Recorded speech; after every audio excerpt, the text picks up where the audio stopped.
Михаил Шайдоров. Михаил Шайдоров еліміздің мақтанышы.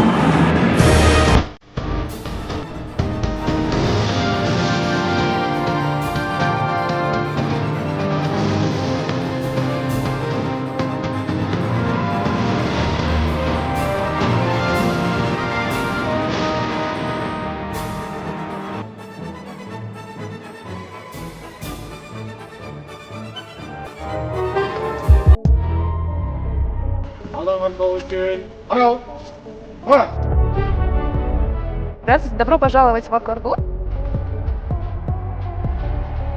Отандасымыз Михаил Шайдоров тамаша өнер көрсетті. Мәнерлеп сырғанаудан алтын медальға ие болып, көк туымызды олимп шыңына көтерді.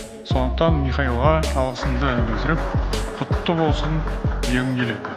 Ең алдымен Михаилдың әкесі мен жеңімпаздың бапкерлеріне ризашылығымды айтамын. Сіздер қаржылы және табанды еңбектің арқасында Михаилды мықты спортшы, нағыз дарын иесі ретінде бүкіл әлемге паш еттіңіздер. Халқымыз Михаилды мақтан тұтады, ал жас буын одан үлгі алады.